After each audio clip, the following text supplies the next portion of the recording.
কথাই আছে গরিবের সম্বল খাতা বালিশ কম্বল। সেই কম্বলের দিকে যদি কেউ হাত বাড়ায় তাহলে কিভাবে সেই হাত কেটে ফেলতে হবে তার ওষুধ আমাদের কাছে আছে। তার জন্য আমরা ওষুধ বানানো শুরু করে দিলাম। চিপাচাপি কত জায়গায় যে আমাদের সেই সম্বল কেড়ে নেওয়ার বাহিনীগুলা লুকিয়ে থাকে তা আজ বের করব। কিভাবে বের করব তো দেখতে থাকেন। হ্যালো প্রিয়ান, আসসালামু আলাইকুম। কেমন আছেন সবাই? আশা করি ভালো আছেন। তো আমরা বেশি একটা ভালো নেই, আমরা অনেক দিন ধরে তো দেখতেই পারতেছেন রাস্তার মধ্যে ডেল দিয়ে ফেলে দিছি। তো জাজিম আর তুষক, কারণ এই তুষক আর জাজিম থেকে আমাদের ঘরে আক্রমণ করেছে সেনাবাহিনীর দলেরা। তো এর জন্য রাস্তার মধ্যে ডেল দিয়ে শুকা দিয়েছি, কারণ এই জাজিমগুলো আবার নতুন করে বানাইতে হবে, মিশিয়ে দিয়ে জাজিমগুলো ভালো করে ফিরতে হবে, বানাতে হবে। আর বাসার মধ্যে জাজিম শুকাতে জায়গা নাই, এর জন্য রাস্তার সাইডে ইটার খোয়া ভাঙছে আমার ভাইয়া। তো ওই জায়গার মধ্যে দিছি, রোদ লাগবে। তো কোনো জায়গা বলতে সার পোকা বলতে শুধু খাটের চিপাচাপিতেই সার পোকা আছে, আর কোনো জায়গাতেই নাই, কোনো একটা ফার্নিচারে নাই, ঘরে নাই, কোনো জায়গা নাই। এই তুষক জাজিম থেকে এই যে ইয়েতে আসছে, কাউসারের ঘরে নতুন খাট বানাইছি, নতুন তুষক আর জাজিম। তখন আমার ঘরে একটা তুষক রাখছিলাম, কাউসারের নতুন তুষক। এরপর থেকে আমার এই যে চিপাচাপি কোন জায়গা দিয়া ছাড় পোকা গেছে দেখতে, এগুলা দিয়ে ছাড় পোকা হয় কেউ কখনো ভাবে নাই। আমি তো দেখেই অবাক। তখন থেকে একটু ধারণা হয়েছিল হয়তো জাজিমে কিংবা তুষকে আছে। তখন থেকে আর কি একটু একটু করে দেখি তুষকে নাই। একদিন মানে তুষকে যেহেতু নাই, বালিশে নাই, এই জায়গায় সে জায়গায় নাই, কোথায় আছে দেখি। পরে দেখি খাটে মানে তুষক জাজিম থেকে মানে জাজিমের ভিতরে আসছিল, আমি চেক করি নাই ক্যাত।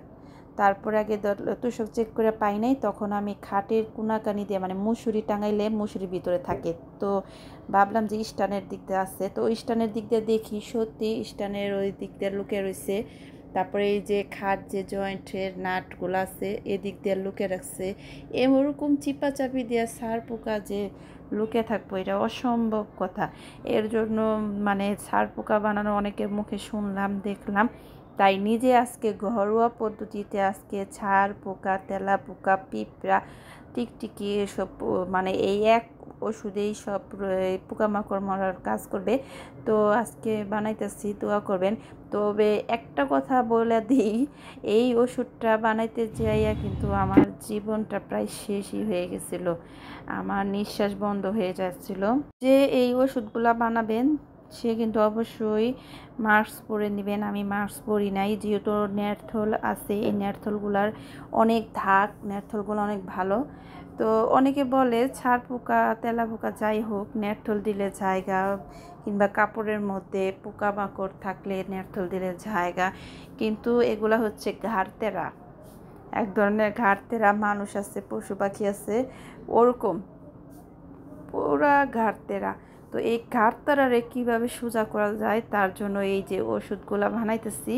তবে এই ওষুধগুলা দেওয়ার পর থেকে আপনারা আমার ভিডিওটা দেখেন, এই ওষুধটা দেওয়ার পর থেকে কত চিপাচাপি দিয়া যে মানে কি বলবো, শুধু এই ছাড় পোকা যা আছে এরকম গভীর জায়গা থেকে ছাড় পোকা বের হইতেছে খাটের একেবারে স্টানের মানে ওই জায়গার মধ্যে ছাড় পোকা যাওয়ার কথা না। তারপরও এই ওষুধগুলো আমি এরকমভাবে দিচ্ছি বানাইয়া। তো দেওয়ার পরে আস্তে আস্তে সবগুলা ছাড় পোকা বের হয়ে যাইতেছে।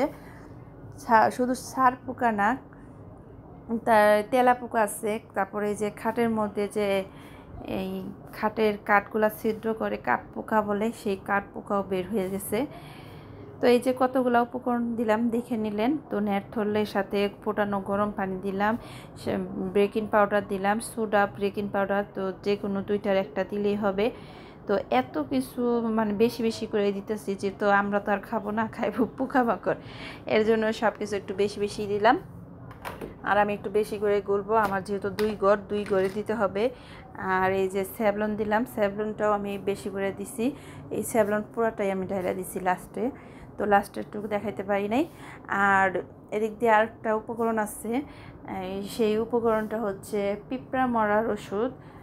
ওই পিঁপড়া মরার ওষুধটা দিছি, আর তেলাপোকার মরার ওষুধটা দিলাম না, কারণ ওই ওষুধটা আমি কিছুদিন আগে ঘরের মধ্যে দিয়েছিলাম, কিন্তু কাজ হয় নাই, একটা তেলাপোকাও মরে নাই, এর জন্য দিই নাই। এর জন্য নতুন করে পিঁপড়া মরার ওষুধ দিলাম, মিক্সড করে দেখি কি অবস্থা হয়।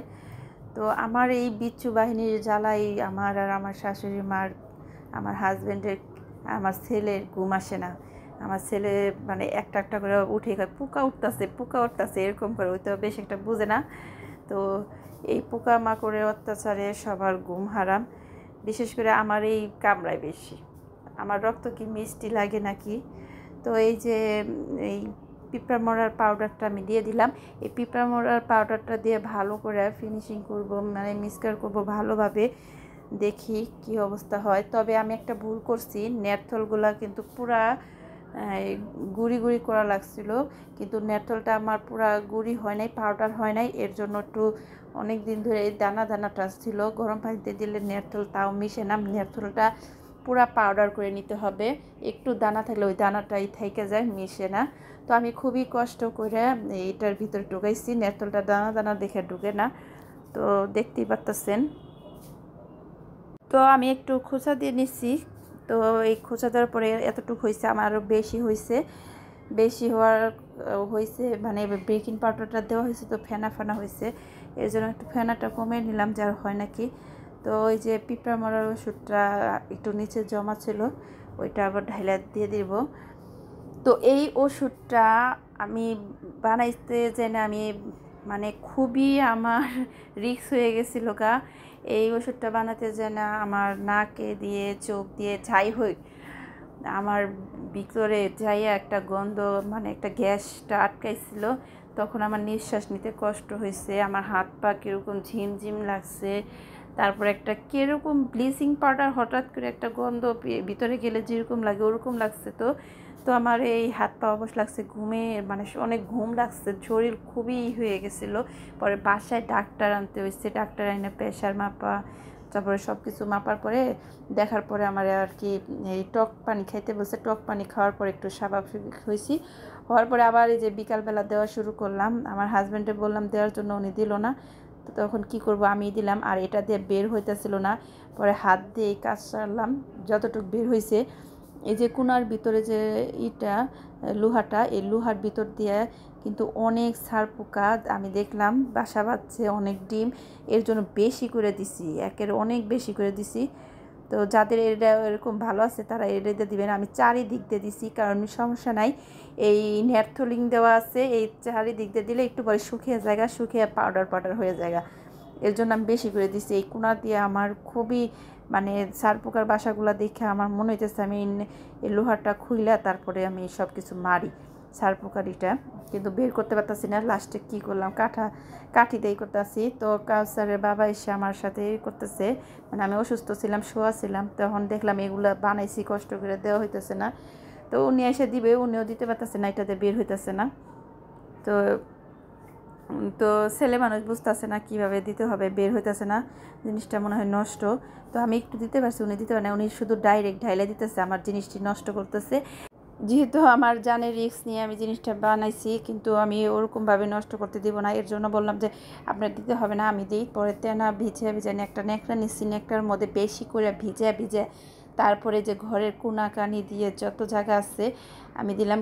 মানে বিশ্বাস করবেন আমার ঘরে কোনো জায়গায় ছার পোকা নাই, শুধু এই জাজিম থেকে খাটের মধ্যে আসছে, দেখছেন এই চিবি চাবি দিয়ে আমি তেনা দেওয়ার কারণে এই যে ছার পোকা বের হইতেছে। এরকম কাঠগুলা যে ছিদ্র করে সেই কাঠ পোকাও বের হয়ে যাইতেছে আস্তে আস্তে।